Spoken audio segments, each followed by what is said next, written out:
All right, hey everyone, welcome back to another episode of Athletics for Life. We're trying out the the video again. I can't talk as usual. We're here with a special guest. We're here with Laura Short, my lovely wife, a registered nurse, and a supporter of someone who lives with disease. So we're going to get her take on it this week. Before we dive into that though, my usual promotional stuff. We're still looking for sponsors for the podcast. So if that's something that you guys are interested in, drop me a line at my email, m.short@thetorchgta.com. And yeah, that's all I got for now. We got some really cool things coming up in the near future, but more on that as we get details locked down. So anyway, into the interview. Welcome, Laura. Now you get to see what I do at this podcast here. Let's start with a little bit about yourself. So you're a registered nurse. Tell us a little bit about your hobbies, what you do, what you've done, school, whatnot. School nurse. I'm big into sports. I've always played sports through elementary, high school. I played outside during school and whatnot. I like music, as you know. I like to paint, just for fun though, and then I get mad at it and throw it away. I don't know. So what sports did you play? All the sports, certain sports? What's your favorite sport? I still don't have a favorite. I played soccer, elementary, basketball, volleyball. I played on a rep volleyball team. I got asked to play on rep soccer teams like 4 times. And then I played on a rep basketball team.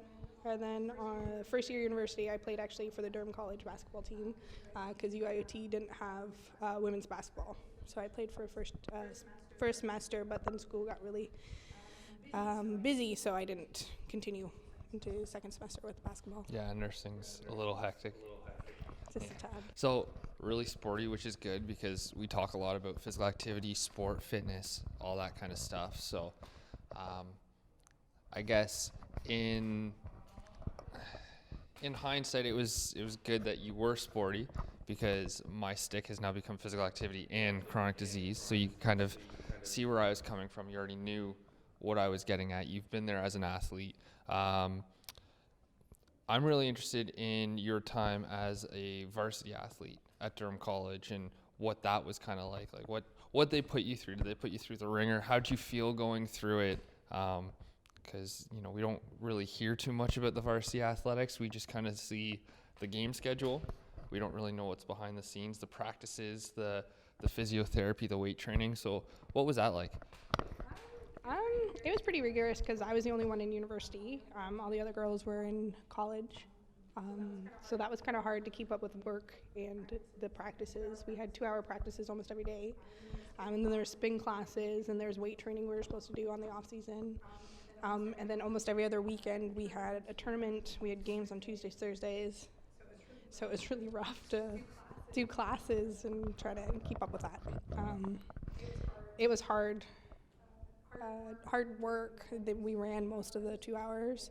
And then for practices, there was a lot of separation with rookies versus the varsity people. Mm-hmm. I don't know. So basically like a full-time job on top of full-time studies and then working part-time. So. Yeah, I was working like 25 hours a week too most of the time. Yeah, because I didn't actually know you when you were the varsity athlete. I kind of came in later on.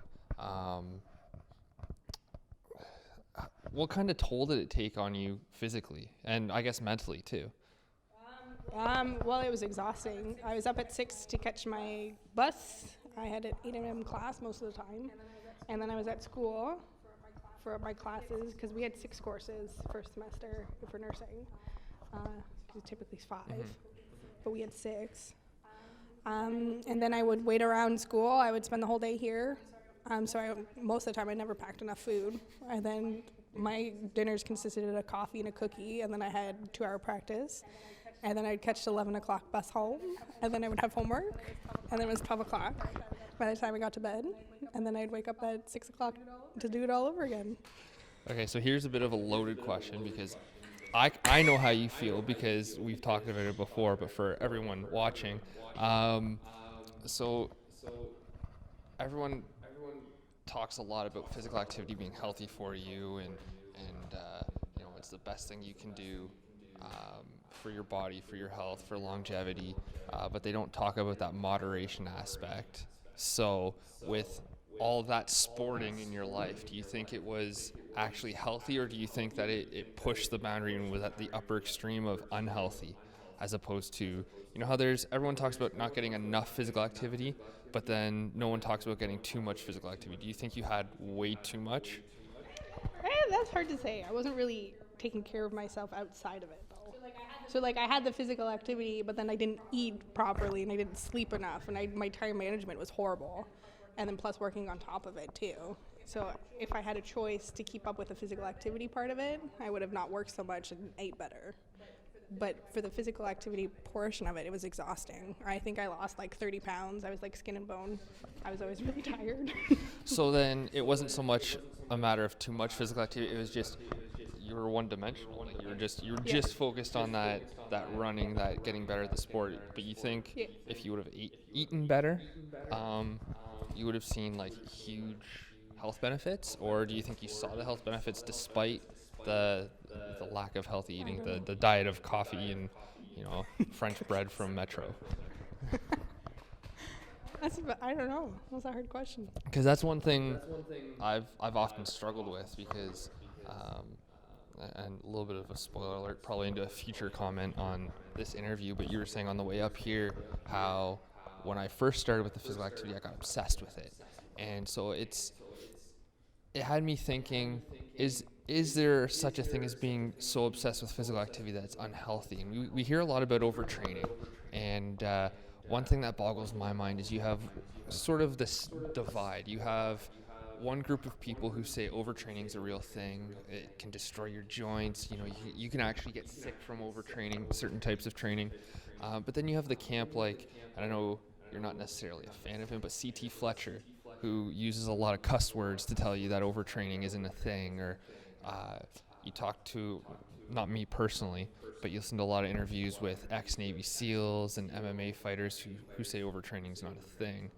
So I've often wondered about that. I don't know. I think it's in moderation, too, in what you're doing outside of your training. Yeah. Like, if you're sleeping and you're eating right, then why wouldn't your body have enough time to recover? So it's a holistic approach. Exactly. Okay. Exactly. And being obsessed with one thing out of your entire life is not good, no matter what it is. Mm-hmm. And if it's physical training or if it's cooking and eating, neither is good. I think that's one of the biggest, most important things to remember, is because I come here almost weekly and talk about physical activity and it being a great way to cope with your disease, or whether it's coping with symptoms or controlling your symptoms. But I don't often talk about that moderation. I'm always, get out there, move, work, believe you can do it.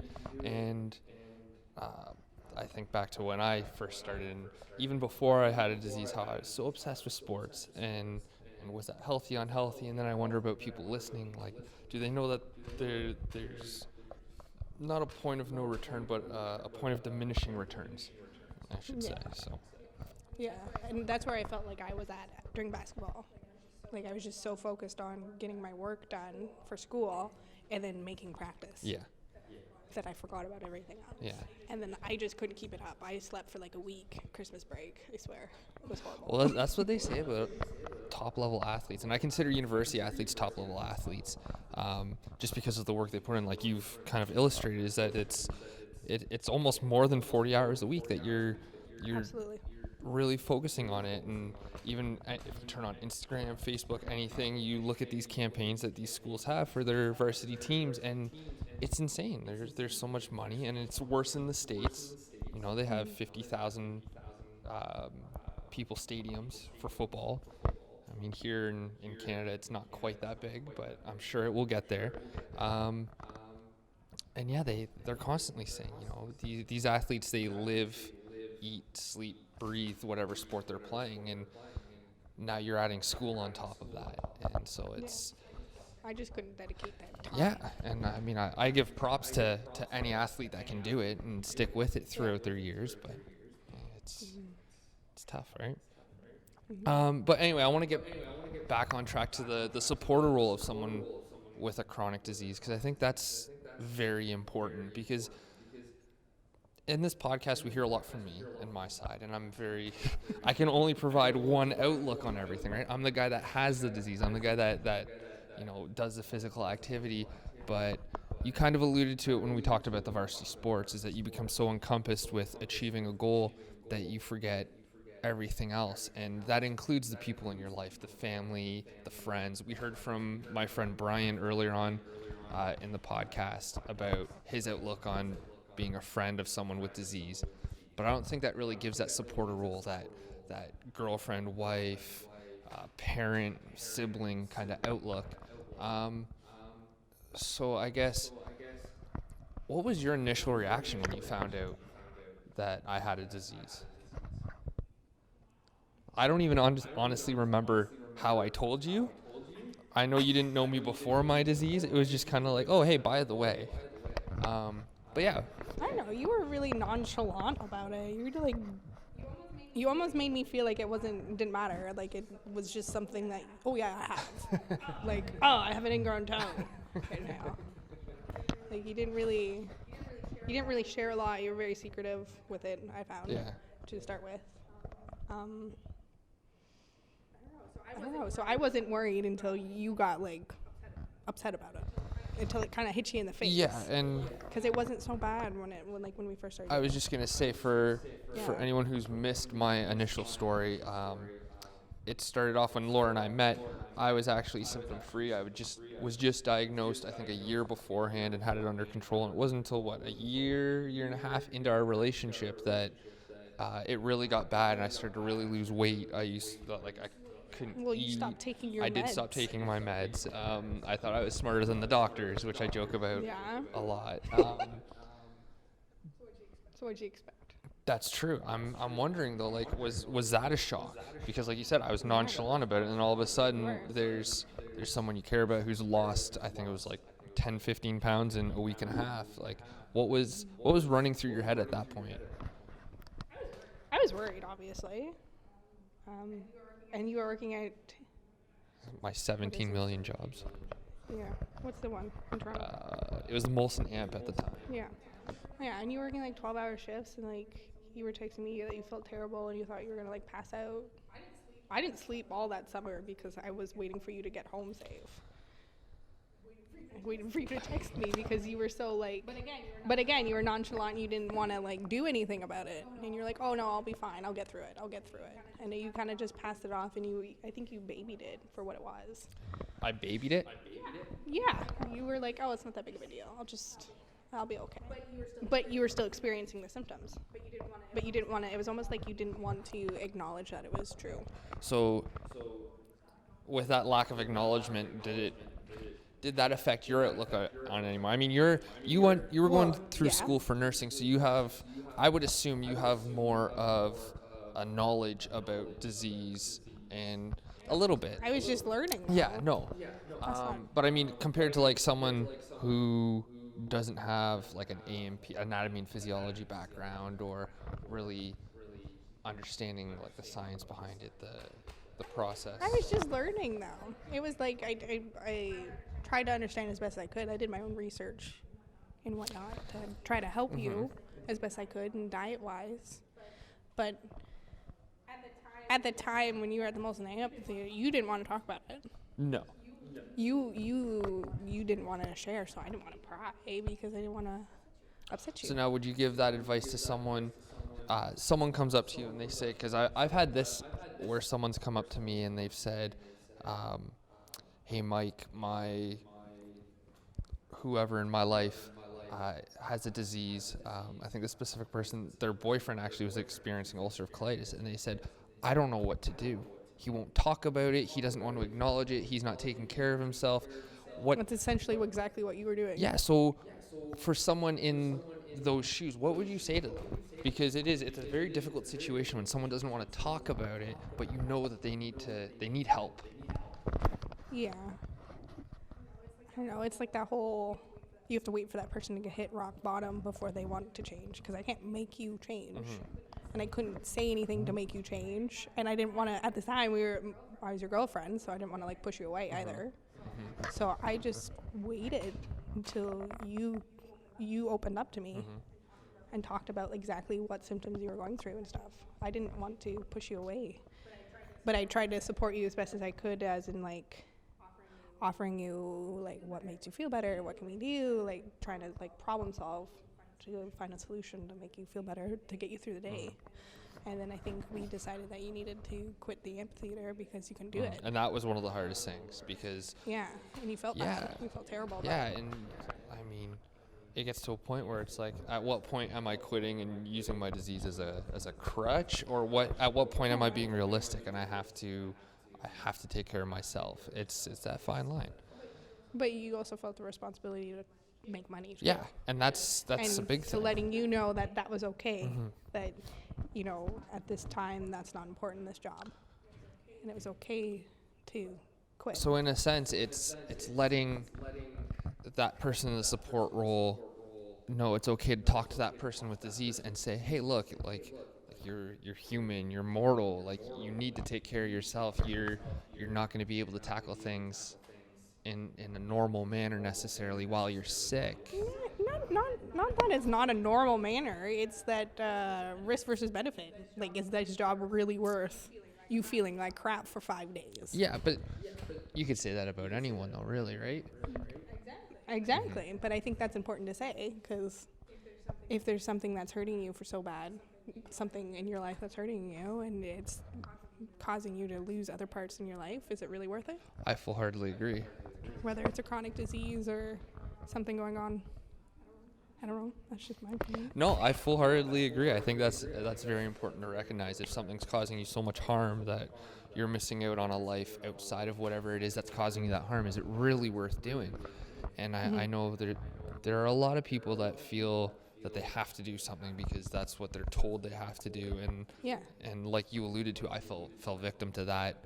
And then once I had quit that job, I had understood, like, you have to take care of yourself first. You have to be happy first, or it's just... It took you a while to get It did take there. a while. I think it would take a majority of people a while, though. Yeah, It was rough. It is rough. It was a tough time because our relationship was growing too, right? Because we were just boyfriend and girlfriend, and I think it was only the first year and a half. Something like that. Dating? Something like that. Yeah. So that was all new too. Yeah. Plus going through the disease together. I don't know. I just waited for you to talk to me. I didn't want to pry, and just let you know that I was always there if you wanted to. And to let you know that it's okay, that if you're unable to work 16 hours a day. I don't do anything in normal doses. I think we know that now. So 16 hours a day, I could have been 17 or 18 or 19. What the heck? If only I didn't need sleep. Rats.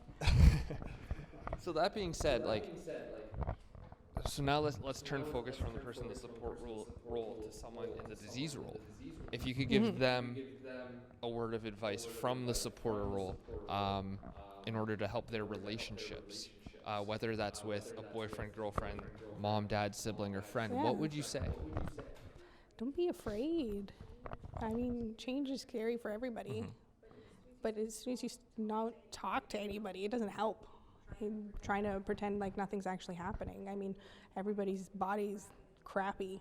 It doesn't matter what you have or what you're going through. And if you're being secretive, or whether you're feeling bad or sad, I've learned myself, you got to talk things out, and that's okay. And it doesn't make you lesser of a person because you're going through something. It just makes you human, because we all have those feelings. And as soon as you don't talk about it, that's harmful, because you're going through something. Why shy away from it? Go through it, experience it, feel whatever you need to feel to get over it and move on, and to have a solution and carry on with life. It's that being secretive and embarrassed, I mean, with the disease for what it is. I mean, obviously, that's nobody really wants to talk about it, but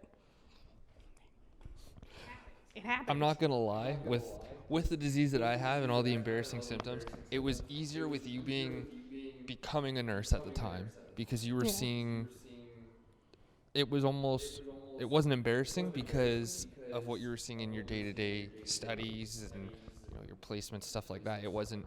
It's part of life, Yeah, though. but I mean, it's getting over that ego thing, and I think that's Yes. one thing disease has taught me is that when you have a disease, there's no real room for ego because it's gonna harm you more than it's gonna protect you, and Yeah. I've learned that with my relationships. I've learned that with anything I do, even going to the gym, which we're gonna talk about in a second. But I've had to approach that differently, whereas I used to be able to train for 2-3 times a day. And I think I was doing that when we first met. And then as the symptoms get worse, you start to learn, no, I can't train harder. I have to train smarter to accomplish the goals I'm trying to accomplish. And so I think that's an important thing to remember as well. Yeah.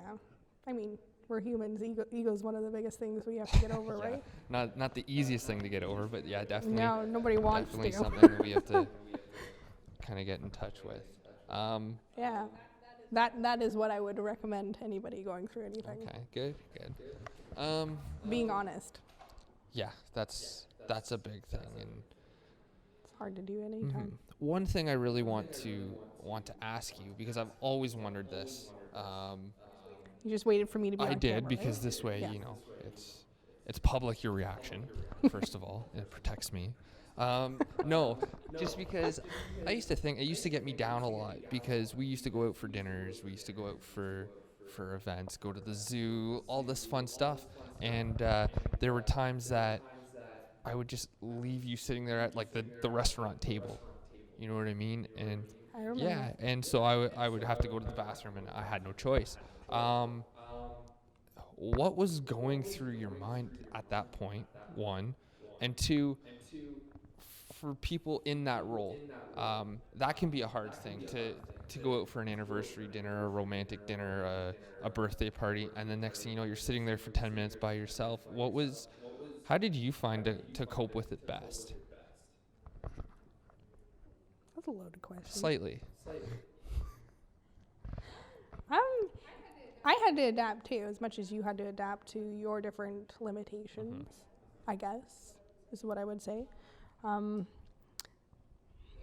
It was hard to be like sitting, because you're gone sometimes for like 20 minutes at a time, and then you would come back for 2 minutes, then go out again.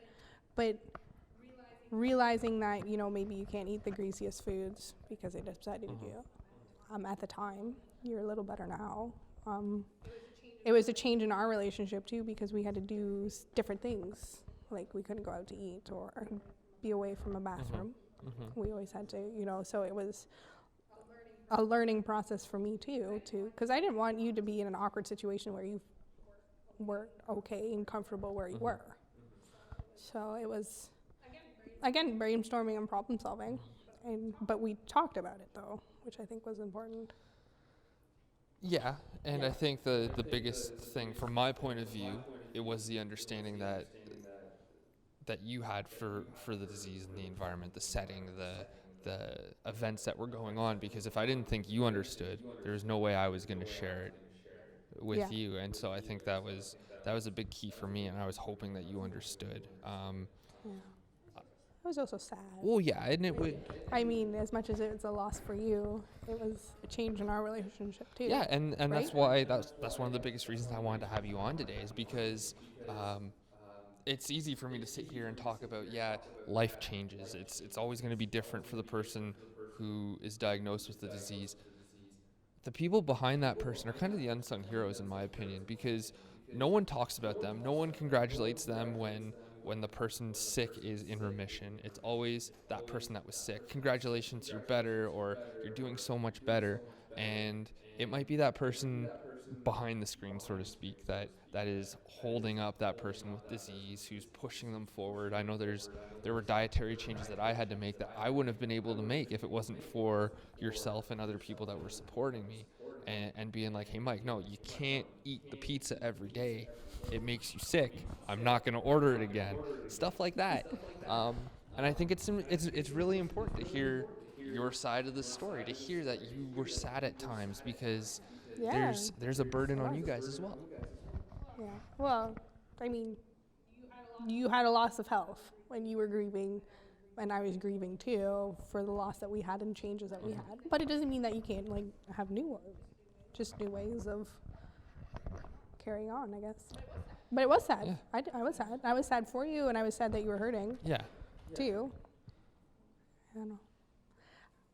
It is. It's a tough time, and that's why I don't think we should ever, when I'm talking to people with disease, I never want those people who are in the support role to feel excluded from the conversation, because I just want them to know that no, I'm thinking about you guys too. Your mental health is also on the line, because us with the disease can be, I don't want to say burdens, because it's not a burden. It's not a burden, but we can be difficult. That's the best word. That's a good Yes, word. we can be difficult. And with that, before we dive into any more, we're just going to take a quick break. We'll be back in a few, and we're going to dive into the physical activity, the mental health, and physical health aspects of stuff. So we'll be right back. There are many questions left unanswered each and every day. Where did that noise come from? Okay, where the ghost stories originate. Supernatural phenomena.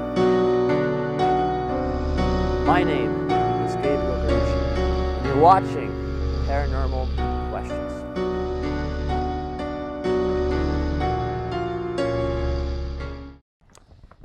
All right, we're back after that short break, here with Laura, my lovely wife. We just finished talking about kind of the emotional side from things, living with someone who's been diagnosed with a disease, dealing with the change of life, the difficulties, and I just want to reiterate that it's really important that we don't forget the people supporting the person with disease, because it's those people who often help lead that person with disease to the success of coping with their symptoms, with their disease, and kind of turning a new page in their life, new habits of living. And I guess that's the perfect segue to what we're about to talk about with physical activity, sport, all that kind of stuff. So you said you're a ex-varsity player. You've had Hardly. a lot, huh? Hardly. It's only for Well, a you've- semester. Yeah, that's still more experience than I've had in varsity athletics. I even venture to say like a semi-pro atmosphere. You've also had a broader range of participation in different physical activities. I mean, you always kick my butt at CrossFit, yoga, stuff like that. Out of every single different modality of physical activity that you've done, is there one that you find is your favorite? One that you like the best? Is there one that you hate the most? Or do you just hate it all? It really depends on my mood. It depends on what I feel like doing that day, really. I don't know. As I get older and I have been moving less, I think, too, my body just doesn't like soccer. Like, my body takes a beating. And with asthma, because I got diagnosed with asthma too recently, in the last couple of years, running's been really hard, and I used to really like it. So I haven't been able to get that. So right now I hate running because I can't do it. Now, have you found other ways to, I guess, substitute for running for aerobic exercise? I like circuit training. Yeah. Yeah, the hit interval stuff, which is fun. And you find that's even, no, I don't want to say easier, because I don't think it's easier per se, but do you find that it, what's the word I'm looking for? Challenge. I'm going to say complements your disease, because asthma is a disease. Yes. Does it complement it in a way that, you're obviously getting the benefits of aerobic exercise, but I know when you run, especially in like the cold, like it's, I think -4 today. I'd die. I'd pass out. You cough up a lung. Yeah. Do you find that you have that issue with circuit training? No, which is odd. I don't know why. I don't. It's definitely an interesting concept, and I think that illustrates a great point where if one type of training doesn't work because of your circumstance, there's always something else you can do. Yeah. When we had the gym membership, I was going on the bike a lot. And I don't know, like that kicked my butt. I had to take my Ventolin a couple times training, but then the more I went, the less I had to take it. But I always had to take Ventolin when I was on the bike. But if I do circuit training, I don't know if it's the focus on the next rep or the next round or trying to beat a time that I didn't pay attention. Maybe that's why. It's almost that mental aspect Yeah. that goes. I've always wondered. Just for the people that don't know, can you just elaborate a little bit more on Ventolin is? Because there's probably someone listening that's like, what the heck is Ventolin? Is that a steroid you're taking? Like, what is it? So there's a maintenance drug. There's a steroid that you take for the asthma. You take it morning and night just to keep the inflammation down. And then if you have asthma, if it's called a rescue inhaler. So Ventolin, it's just a bronchodilator that opens up your lungs just to expand everything. And it's a puffer, a essentially. puffer. Yeah, sorry. So whenever the little Timmy's running and he's out of breath and coughing and you think he's going to can't pass breathe. out, Yeah. and you see someone give him a puffer, that's Ventolin. The So- blue one. Yeah, the blue. There you go, the blue one. I've seen so many different. I was at the doctor's office the other day, and they had a poster full of all these different inhalers that they give to asthmatics. And Yes. I had no idea. There was like 30 of them on there. There's a lot, yes. Yeah, Yeah. a little insane, I gotta say. I think it was eye-opening to see the different medications. Yeah. So, with circuit training in mind, you said as you get older and you move less, it's harder to do certain aspects, Yeah. right? You feel more beat up. Is it your joints or? Yeah, I have a lot of injuries from all my sports that I've played. I've busted my knee last year. I tore my hip. I've blown my rotator cuff. I've torn a little piece of my anterior delt. My wrists are shot. I've fallen a lot when I was a goalie as a soccer keeper. So, I broke both my pinkies playing basketball. So in other words, you should be in a body cast at all times. Yes. Am I good with physiotherapy? Absolutely not. Which is important. If you need physio, do your physio. Please do your physio. Yeah. It only gets harder. Yeah. So, anytime that I move, because I'm so, as much as you don't think, I am quite competitive. So if I play a game, I obviously want to win, and I expect more of myself than when I can't get there. I think you just hammered down why you like circuit training so much, though. Maybe that's Or why. why it works so well. I want to beat myself. There you go. Yeah. There you go. Okay, so I'm gonna ask a question. I have not asked a guest. I know, I've only had one guest, but Oh. either way, I'm gonna ask you a question. So when I say, I want to know what you think of when I say physical activity helps people cope with disease. I think What- it helps cope with day-to-day life, nonetheless. So Just even physical take out disease and physical activity helps. Absolutely, hands down. Whether you have a disease or not, I think it's important to focus on you and to take that time. And people forget that it's okay to take like 30 minutes for yourself because we're so busy and rushing around and doing life. And then, especially if you have a disease, physical activity is such a benefit. I think. And that's, I think that's a huge factor is what you said. We're so busy with our lives, but just take that half hour, even 15 minutes. I was surprised when I started training for the Spartan race coming up in June. I first started with just, going to CrossFit.com and doing that workout of the day. I'd warm up and then I'd do the workout, and it took me like 10 minutes, 12 minutes, and it was But like you feel better. I was dying. I wanted to throw up, but I mean, yeah, I felt great. It was that same experience I had when I played soccer that first time, where all the symptoms just go away. Yeah. It was wild. I couldn't believe it, and it opened up my eyes. And I know I've said some bad things about CrossFit, especially on this podcast. I have not forgotten. And You first should of all, apologize. I was just gonna say I am sorry for saying all that bad stuff about CrossFit. I'm a believer in it to an extent, and I'm starting to slowly recognize it as a sport. Oh, yeah. Slowly. All hail Michael. Hey, I'm the host of this thing, am I not? I don't know. I think it's the interval training that you like, maybe. It could be. And the timing. I Same think it's as that me. little bit of ADD that I have where I can't stick to a program for a solid 8 weeks, and CrossFit gives that variation of today we're going to do heavy deadlifts, and then tomorrow we're going to run until we puke. Yeah. Variation. Keeping you interested. But that being said, here's the flip side of the coin. This is what I don't like about CrossFit. If you're an avid CrossFitter, I think it's important that you learn the technique first and don't do crazy clean and jerks for time in 5 minutes and then you Absolutely. tear your rotator cuff, because I hear that a lot. That is not fun. No, it's not. Well, you can speak from experience. It hurts. I haven't done anything except break my nose. Ouch. But But again, it's the moderation, right? Like yeah, that obsession part. On being obsessed with one thing is never good. You do need to take things in moderation, and those people who are so determined that they forget to use their brain sometimes, and then they end up hurt, and it doesn't benefit anybody. I feel like you're directly speaking to me when you say Maybe. that stuff. Yeah. Maybe. I was going to say, I'm biased. I fully believe in the obsession. I know it's not healthy. So, with that being said, I will say don't get obsessed. Moderation is good.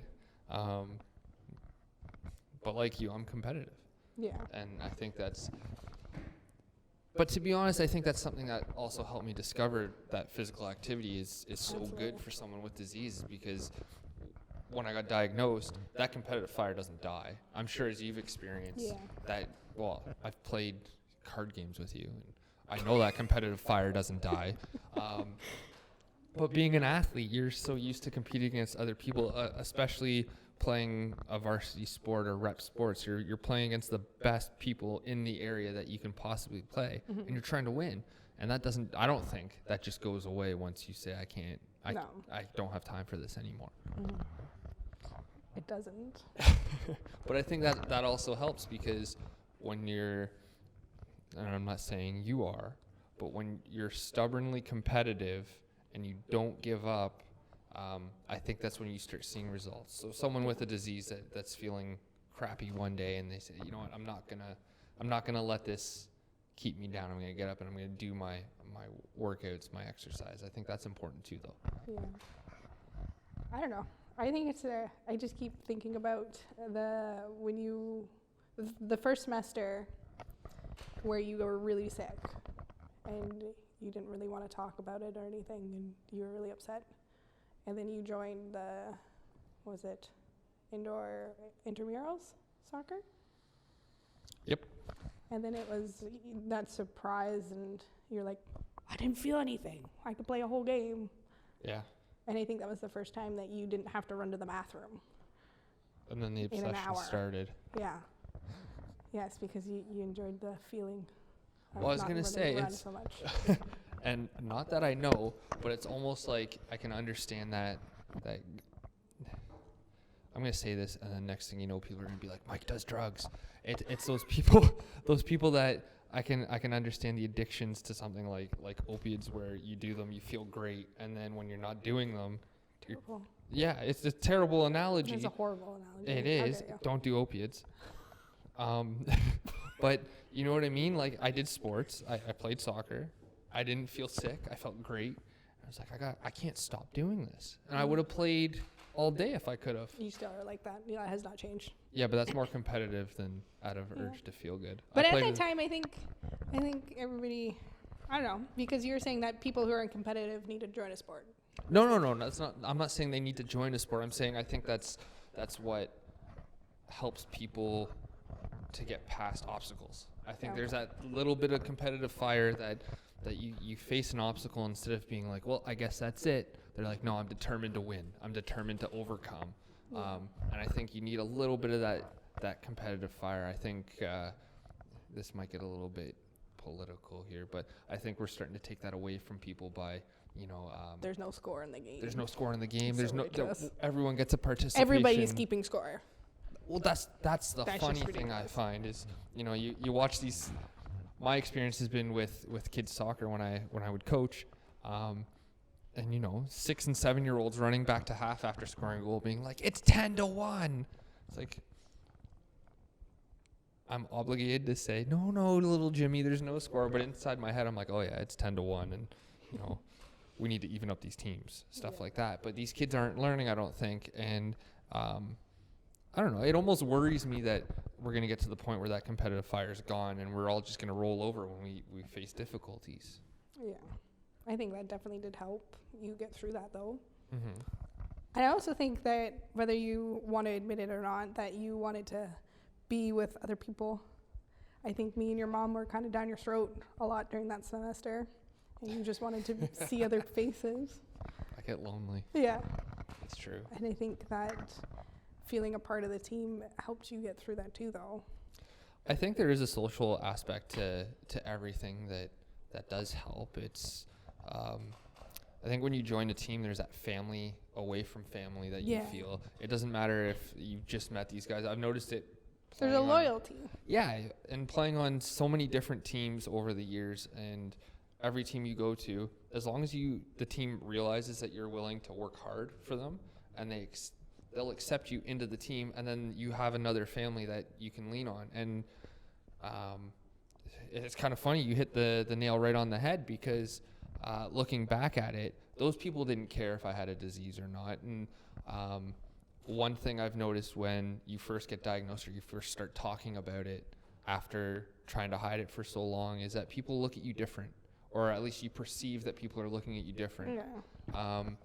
I noticed that I'd be sitting in class and I'd have to go to the bathroom, and I would think in my head that people are staring at me. Yeah, I remember you telling me that. Yeah, and so when you join these sport teams and you start talking to people, and you're no longer, in my case it was, I'm not Mike the guy with disease, and I've talked about identifying yourself with the disease on this show previously, but it wasn't Mike the guy with disease, it was Mike the teammate, or Mike the goalie. You're so good. Mike, stuff like that. And so you get that identity outside of disease, and then all of a sudden you go the rest of the day and you're like, hey, wait a second. I don't think that's limited to disease. I think that is all encompassing. So someone who, they might be having a hard time in life where, they're working a crappy job that they don't want to be at, and they can't exactly quit for whatever reason, or they're having a tough time in school, that sports avenue is an escape. And it was really uplifting, I know, for mental health wise. It was a huge thing. Absolutely. I think it gave you a sense of belonging and a sense of, hey, it's going to be okay, sort of thing. Like, if I can get through a soccer game, what else can I get through? And I think that gave you a little bit of hope. Confidence. At that time. Confidence. Yeah. That you were okay. And that's I guess there's my salesman pitch of the day. So if there's one thing to take away from this podcast, that's what it would be, is that the benefit of sport isn't just playing. No, I mean in terms of like the people it helps. It doesn't just help you if you have a disease, but it helps everyone, and it helps people in terms of confidence and mental health, sense of belonging.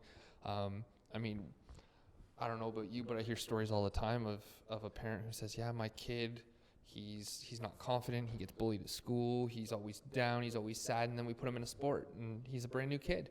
I can't even count the number of people I've heard that story from on my hands and toes. And after that, past 20, I need a calculator, so. Yeah. And that's my lame joke of the day. I don't know. I think as a supporter, as a supporting role, giving you confidence as best as I could and complimenting you on little victories of the day, whether they be like, hey, you haven't gone to the bathroom in an hour.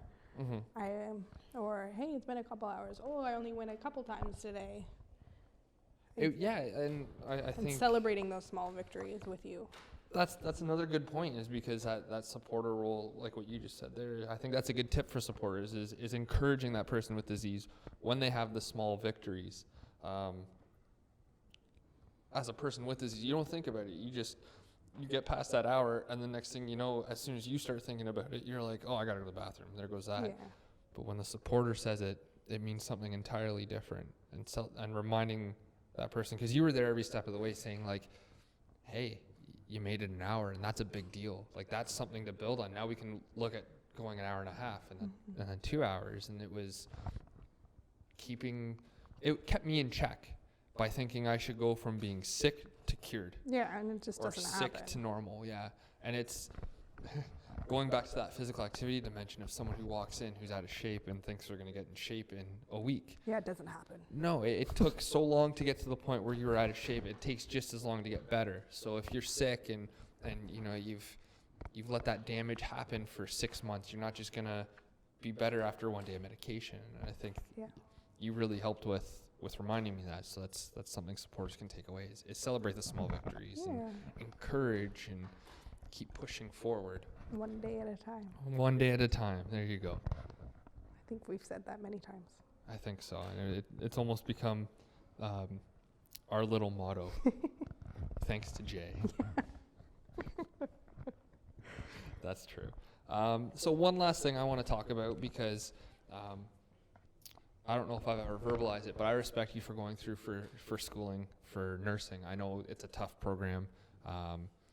From my engineering days, we always used to laugh at all the other programs at Ryerson except for the nursing program, because that was, well, in our biased opinion, other than engineering, that was the second hardest course at the school, which I'm sure it was just as hard, if not harder, than engineering after seeing some of the courses you went through. How important is knowledge in terms of facing a disease, do you think?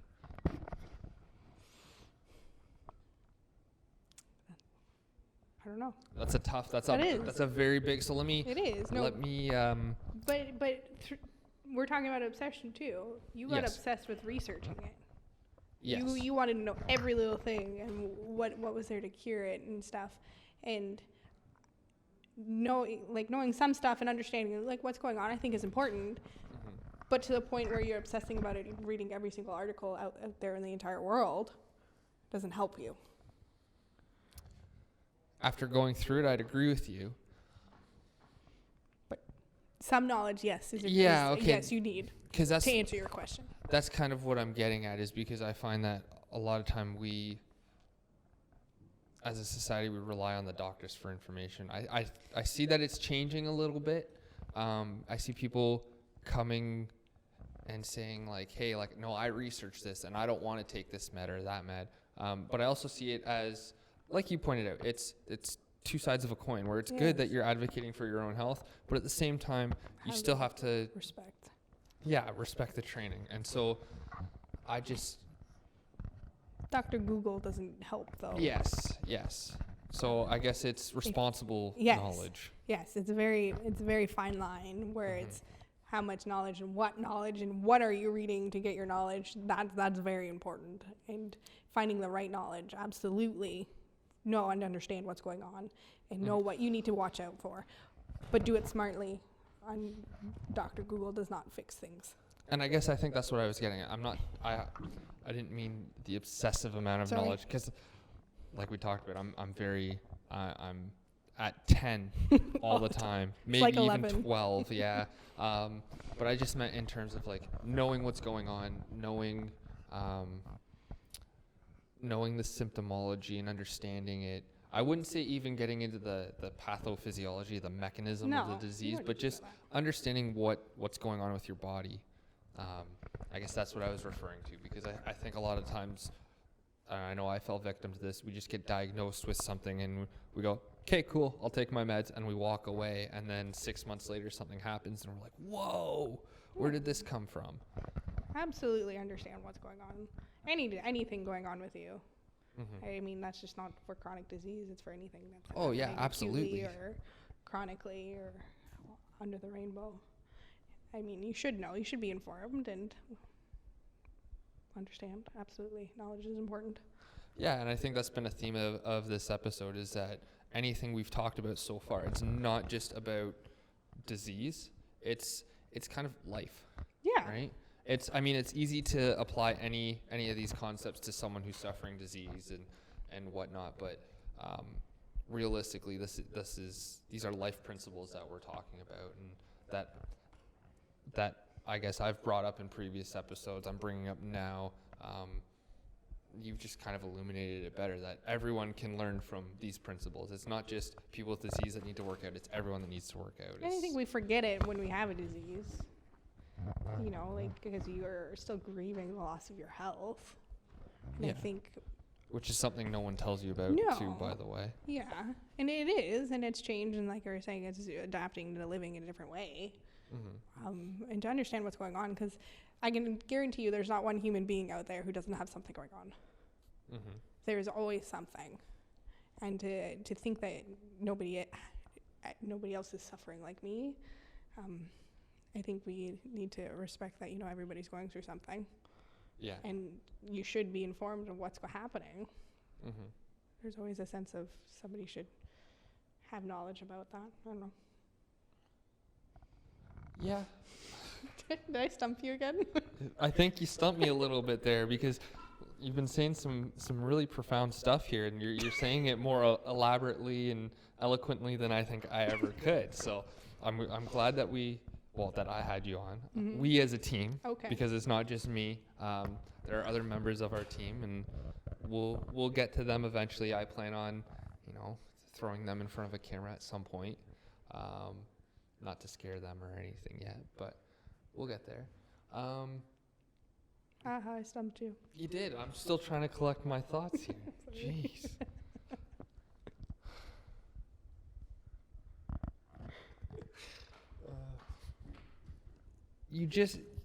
It was one thing that you just said that kind of caught my attention. I think this is going to be the last thing we talk about as, this podcast starts to become one of the longer ones I think we've ever done. So Perspective, I think, is something important.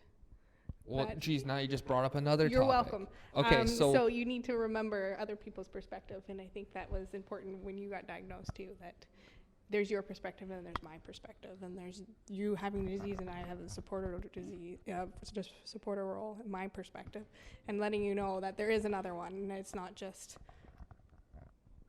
that it's not just about you, but there is other things happening outside of what's going on in your head. Okay, before you dive into any Sorry. further, we got to take another short little break. I was not prepared for this. We're going to take a short break. We're going to be back, and then we're going to wrap this all Sorry. up. No problem. All right, we'll be back.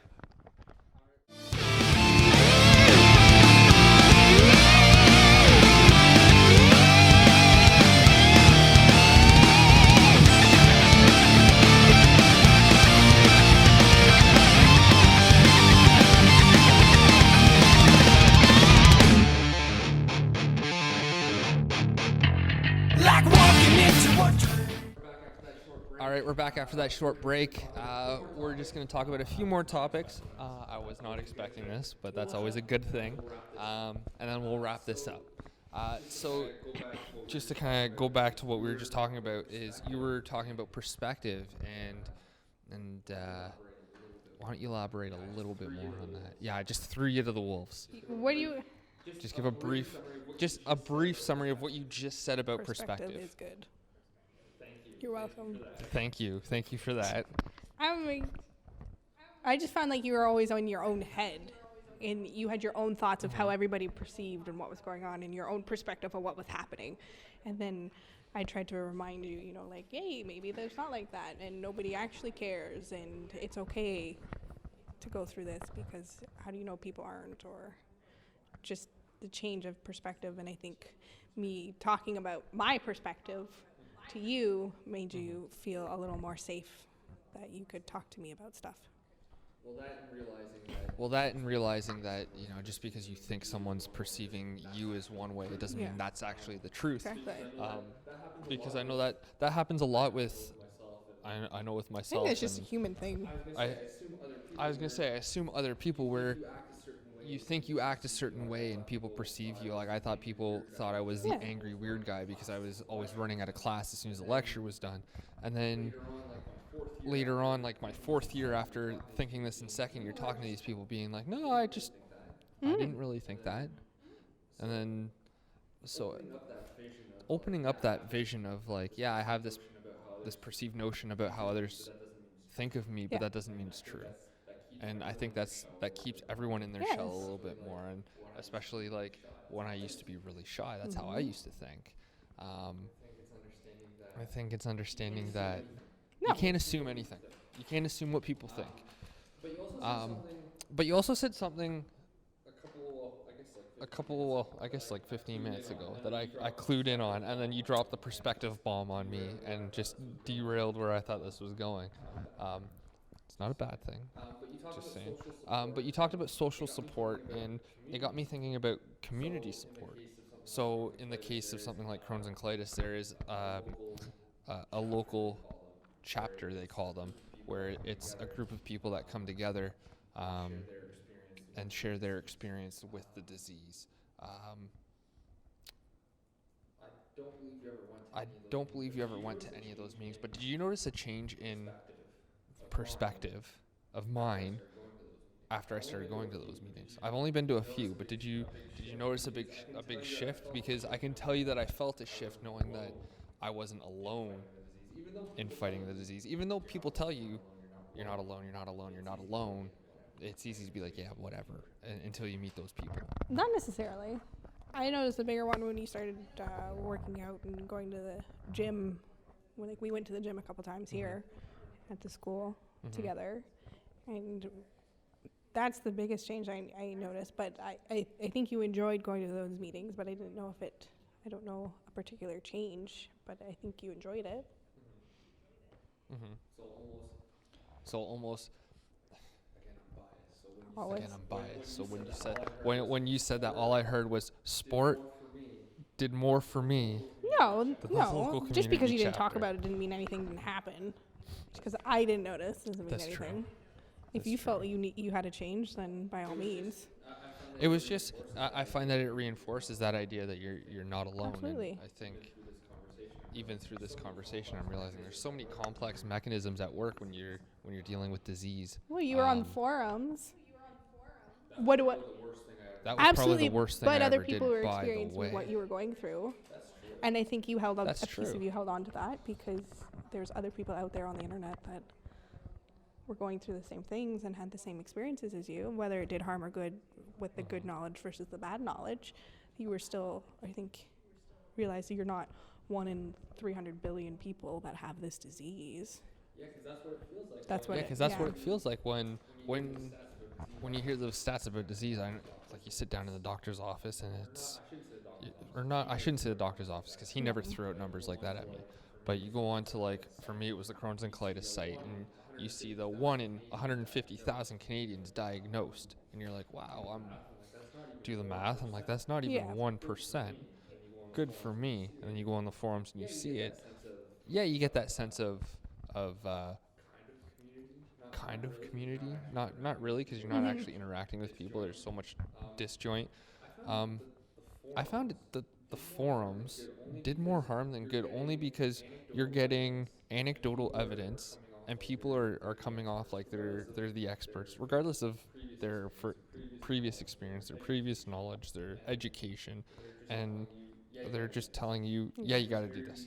And it was very easy to buy into it. And I think I had a few crazy ideas that came from forums. But I that think did more harm it than forced you to grow, though, and it forced you to move on to something different. Yeah, I'd agree with that, and I think anything It was a that healing process. it's that I'm gonna butcher this word. Why am I blanking? You would I have no probably idea what you're know talking it. about. I hope. When you have a little taste of something harmful, and it makes your body respond in a beneficial way. Hormetic effect. I don't think you're remember making what the that up. word is. I'm completely blanking. This is embarrassing. I don't believe you. It's a word. Dr. Google it. Yeah, no, seriously. Hormetic. Whatever, you just explained it. Yeah. So it's basically the concept that something that's harmful for you, it, like in big doses, you have a little bit of it, and your body actually adapts and makes you stronger. I know that it was a principle that they used way back in the day, where they used to take snake venom and they used to give you like a little drop, a non-lethal drop, and it wouldn't be comfortable. No, don't. Yeah, don't antagonize the rattlesnake. But no, it's the same idea with vaccines. They give you a little bit of the vaccine, And that's what I your think body the forum adapts. did for you, though. And it forced you to go Yes, see that's what- and go to these meetings for Crohn's and colitis. See, we got there. We just took the long road. You like tangents. So that's what I was getting at. So there's always a bright side of everything in the And journey the journey that is you important. Whether they're good I or agree with bad, that. because it makes you go to a next step. And when there's a point in time where you didn't know what to do, I think forcing you to move on was important. That's true. Well, you didn't stump me. I'm actually thinking here. I'm thinking how I want to phrase this, because you're saying this, and I think it's important that we don't have a smooth current on our path the whole time. But at the same time, it makes me hesitant to say that because I worry about the people that on their journey to try and figure out what's good for them, they hit something so problematic that it deters them or But makes I think them that's more important sick. of having supporters. Because you can't do it alone. Yes. I mean, you shouldn't. You should have people to rely on. You should have people to talk to. Mm-hmm. Because when you don't talk, that causes problems, other problems. And that is, other than my bias for physical activity, I think that is the most important thing, is that support Absolutely. system. Yeah, because even, I mean, there's times where even I don't want to work out, and I'm obsessed with working out. And it's that support system that kind of picks you up, dusts you off, and gets you back in the ring. And I mean, we all, let's bring it full circle. Professional athletes, that semi-pro athlete that we started talking about, they have a team that picks them up and dusts them off. Conor McGregor doesn't do this stuff alone. He's got people that pick him up, and you can Google his name and you can find that point where he wanted to quit. It was honestly, I think, like less than a year ago, where he said he was done, and someone in his family or someone in his corner, his team, said, no, man, you can still do this. We all need that person. And I think that's an excellent place to wrap this up. So any last few things you want to say? You said it all? Talk too much. I don't know. We've got some good content, I think, for everyone today. And just wanted to thank you for coming on. I know we've been talking about it for a bit, so it's been an honor to have you on and have such a nice conversation for everyone to listen to. I think you've shed a lot of light on the supporter role, the importance of being a supporter for someone with disease, and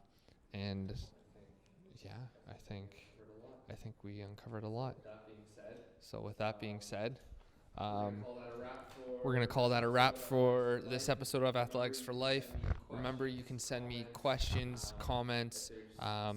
If there's something you'd like to see, a guest that you think we should have on, shoot me an email. I said it in the beginning of the podcast, I'll say it again, m.short@thetorchgta.com. You can also check us out on Facebook if you type in Athletics for Life. And hopefully we'll have some really exciting news that we're going to be announcing real soon. So stay tuned to the episodes, and we'll see you next week. Later.